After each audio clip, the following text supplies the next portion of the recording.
या महत्त्वाच्या बातम्यानंतर आता दुपारच्या 100 बातम्या पाहूया।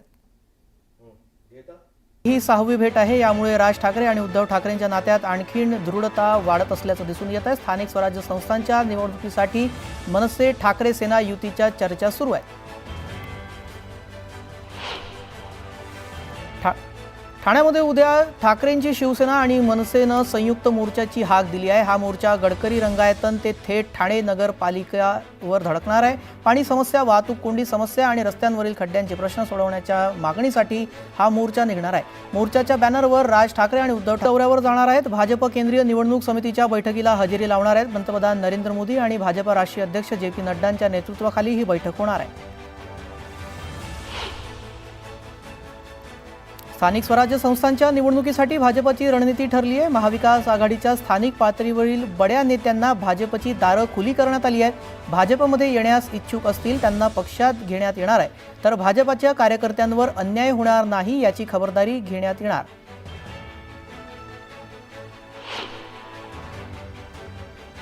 भाजपच्या कोकण आणि ठाणे विभागाच्या पदाधिकाऱ्यांची बैठक संपन्न झाली। बैठकीमध्ये भाजप पदाधिकाऱ्यांनी आगामी निवडणुकीमध्ये स्वबळावर लढण्याची मागणी देवेंद्र फडणवीसांकडे केली आहे। स्वबळावर की महायुतीत लढायचं हा निर्णय जिल्हा पातळीवर घेणार असल्याचं फडणवीसांनी सांगितलं।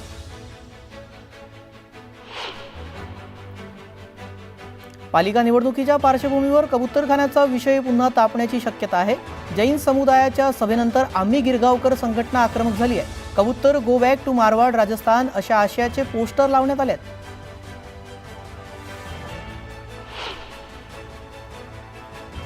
कबूतरखान्याचा विषय आता चांगलाच तापला आहे। या कबूतरखान्याच्या वादात प्रसिद्ध क्रिकेट समालोचक हर्ष भोगलेंनी उडी घेतली आहे। कबूतरांच्या विष्ठेतील कण श्वासावाटे शरीरात गेल्यास फुफ्फुसांचे गंभीर आजार होऊ शकतात।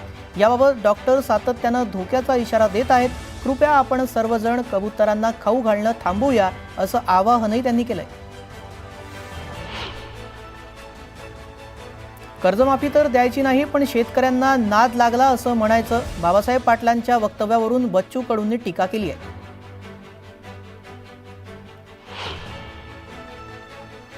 घायवळ प्रकरणाची चौकशी करणार असल्याचं मुख्यमंत्री फडणवीसांनी सांगितलंय। यावरून सुप्रिया सुळेंनी मुख्यमंत्र्यांचे आभार मानलेत, तर फेक पासपोर्ट बनवून देश सोडून गेल्याचा विषय गांभीर्यानं घेण्याचंही त्यांनी म्हटलं। डहाणूमध्ये शिवसेनेमध्ये मोठ्या संख्येनं पदाधिकाऱ्यांनी पक्षप्रवेश केलाय। भाजप, काँग्रेस आणि राष्ट्रवादीच्या पदाधिकाऱ्यांनी प्रवेश केलाय। रवींद्र फाटक यांच्या उपस्थितीत हा पक्षप्रवेश सोहळा पार पडला।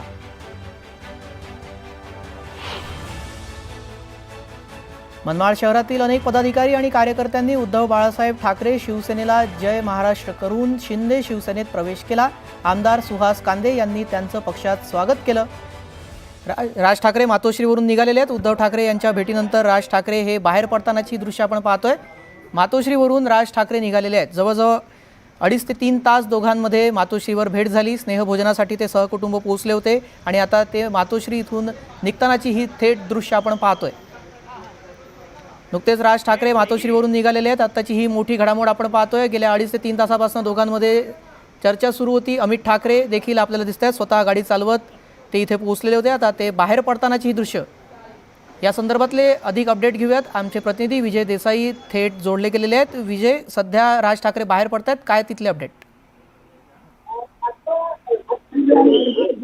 राज ठाकरे आणि त्यांचे जे कुटुंबीय आहेत ते या ठिकाणी आता बाहेर निघाले आहेत, मातोश्रीच्या बाहेर निघालेले। आणि आता नेमकी काय चर्चा झाली हे समजू शकलेलं नाही, कारण राज ठाकरे असतील, त्यांच्या मातोश्री आहेत त्या होत्या, अमित ठाकरे होते, त्यांची अमित ठाकरेंची पत्नी होती आणि त्यांचे कुटुंबीय जे या ठिकाणी आले होते। आणि या ठिकाणी आता नेमकी काय चर्चा होते, आता हे दीपोत्सवाला पुन्हा राज ठाकरे यांच्या कार्यक्रमाला येतात का उद्धव ठाकरे, हे सुद्धा आता पाहावं लागणार आहे। मनसेकडून जो शिवाजी पार्कात दीपोत्सव आयोजित केला जातो त्यासाठी उद्धव ठाकरेंना आमंत्रण दिलं जाणार असं चर्चा फार जोर उठू लागल्या त्या आपण पाहतोय। त्या संदर्भातली काही अपडेट तिथल्या नेत्यांकडून, काही आतमधल्या सूत्रांकडून समजली आहे का?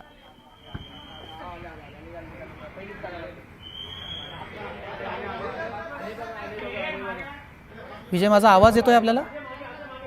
काही तांत्रिक कारणामुळे विजय यांच्यापर्यंत आपला आवाज पोहोचू शकत नाही, त्यांच्याशी नंतर संपर्क साधूयात। मात्र सध्याची घडामोड आपण पाहतोय की राज ठाकरे हे मातोश्रीवरून निघालेले आहेत। मनसे अध्यक्ष राज ठाकरे मातोश्रीहून निघालेले आहेत. 2.5 तास दोघांमध्ये चर्चा झाली. राजकीय चर्चा होण्याची शक्यता वर्तवली जात होती. त्यातून आता दोघांमध्ये काय राजकीय चर्चा झाली आहे त्या संदर्भातले काही अपडेट अद्याप मिळालेले नाही. तरी मात्र आपण पाहतोय 2.5 तास दोघांमध्ये भेट झाली, चर्चा झाली. स्नेहभोजनासाठी सहकुटुंब राज ठाकरेंचं कुटुंब मातोश्री निवासस्थानी उद्धव ठाकरेंच्या भेटीसाठी पोहोचलं होतं. त्यानंतर आता 2.5 तासानंतर राज ठाकरे मातोश्रीहून आपल्या निवासस्थानी शिवतीर्थकडे रवाना झालेले आहेत. मात्र बाहेर मीडियाला निघालेले आणि आता नेमकी काय चर्चा झाली हे समजू या दोघांमध्ये काय चर्चा झाली, कुठली राजकीय चर्चा झाली आहे का ते समजू शकलेलं नाही आहे. मात्र दोघांमध्ये 2.5 तास चर्चा झाली. ही मोठी घडामोड आहे. ठाकरे बंधूंची ही 6वी भेट.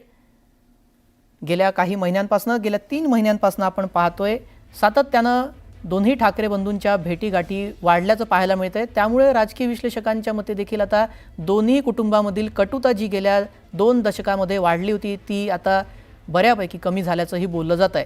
त्यामुळे आता स्थानिक स्वराज्य संस्थांच्या निवडणुका समोर येऊ घातलेल्या आहेत. त्यासाठी दोन्ही बंधूंचं मनोमिलन हे दोन्ही पक्षासाठी कितपत फायदेशीर ठरतं पाहावं लागेल. या संदर्भात चर्चा करण्यासाठी ठाकरे गटाच्या उपनेत्या सुषमा अंधारे आपल्यासोबत जोडल्या गेलेल्या आहेत. सुषमा अंधारेजी, उद्धव ठाकरे आणि राज ठाकरे गेल्या काही महिन्यांपासून 6व्यांदा ही भेट झालेली आहे. युतीच्या चर्चा आता फायनल झाल्या आहेत का? नाही, मला असं वाटतं की मागे पण आपलं हे बोलून झालेलं आहे की इथून पुढे आपल्याला या दोनही भावांना किंबहुना या दोनही नेत्यांना सतत एका फ्रेम मध्ये बघण्याची सवय आपल्याला लावावी लागेल. आणि त्या अनुषंगाने उद्धव साहेब असतील किंवा मनसे प्रमुख असतील, हे दोघांची आता भेटीगाठी होणं फार स्वाभाविक आणि साहजिक गोष्ट आहे. राहिला प्रश्न आजच्या स्नेहभोजनाच्या भेटीमध्ये नेमकं काय घडलेलं होतं किंवा यात नेमका काय ठरलेलं आहे, पालिका इलेक्शनच्या संबंधाने काही भूमिका आहे का. मला वाटतं या संबंधाने अधिकृत उद्घोषणा ज्या काही असतील त्या स्वतः दोनही पक्षप्रमुखांनी करणं जास्त योग्य असेल. त्यावर मी आत्ता काही भाष्य करू नये. जी, पण ही 6वी भेट आपण पाहतोय, सातत्यानं भेटीगाठी वाढत आहेत. पण ज्या वेळेला कार्यकर्त्यांसाठी किंवा वाटाघाटी जागेची होते त्यावेळेला कार्यकर्त्यांची नाराजी दोन्ही बंधू कशा प्रकारे सावरतील काय वाटतं?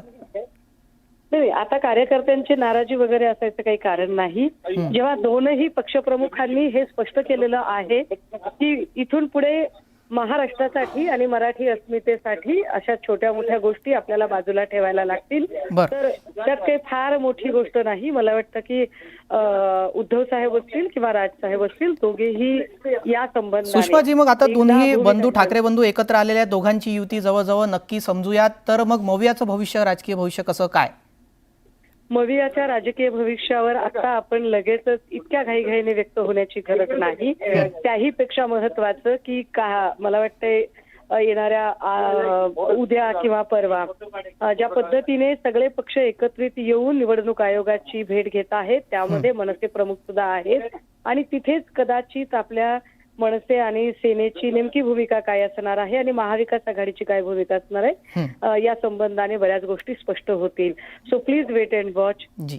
काही वेळासाठी जर आपण थांबलात तर बऱ्याच गोष्टींची उत्तर आपल्यालाही मिळतील. जी, धन्यवाद सुषमाजी, आपण या संदर्भात न्यूज 18 लोकमतशी बोललात त्यासाठी.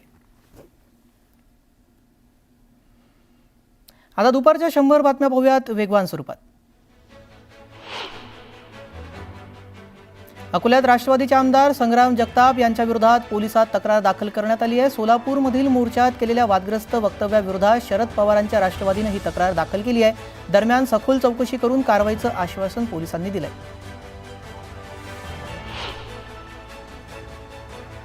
अमळनेरमधील प्रताप महाविद्यालयात खांदे शिक्षण प्रसारक मंडळाच्या वतीनं आयोजित कार्यक्रमात पालकमंत्री गुलाबराव पाटील आणि मंत्री गिरीश महाजन यांच्यात जोरदार जुगलबंदी पाहायला मिळाली. दोन्ही मंत्र्यांच्या जुगलबंदीमुळे कार्यक्रमात एकच हास्य कल्लोळ रंगला. भाजप आमदार संजय केणेकर यांनी उद्धव ठाकरेंच्या हंबरडा मोर्चावर टीका केली आहे. कंबरड मोडलेल्यांनी हंबरडा मोर्चा काढला. शेतकऱ्यांच्या जे बांधावर गेले नाहीत त्यांना जनता स्मशानात खांद्यावर घेऊन गेली असा हल्लाबोल केणेकरांनी केला.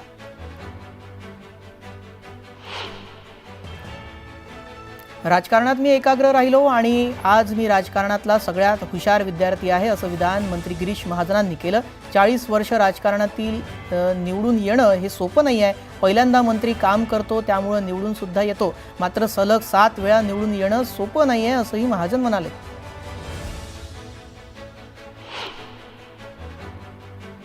राष्ट्रसंत तुकडोजी महाराजांच्या पुण्यतिथी राजकीय स्वरूप आल्याचं आरोप आमदार अमोल मिटकरी यांनी केलाय. मौन श्रद्धांजली सोहळा यावर्षी कमी वेळ कोणाच्या दबावाखाली घेतला, असा सवाल मिटकरी यांनी उपस्थित केलाय. रत्नागिरीच्या मंडणगडमध्ये दिवाणी आणि फौजदारी न्यायालयाच्या नूतन इमारतीचं उद्घाटन पार पडलं. सरन्यायाधीश भूषण गवई यांच्या शुभ हस्ते इमारतीचं लोकार्पण करण्यात आलं. यावेळी मुख्यमंत्री देवेंद्र फडणवीस, उपमुख्यमंत्री एकनाथ शिंदे आणि अजित पवार उपस्थित होते.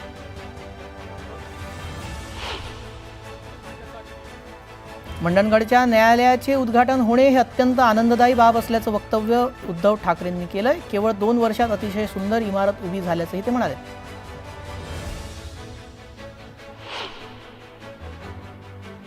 पुण्यातील भिडे पूल वाहतुकीसाठी पुन्हा खुला करण्यात आलाय. दिवाळीनिमित्त शहराच्या मध्यवर्ती भागात होत असलेली वाहतूक कोंडी लक्षात घेता भिडे पूल वाहतुकीसाठी सुरू करण्यात आलाय.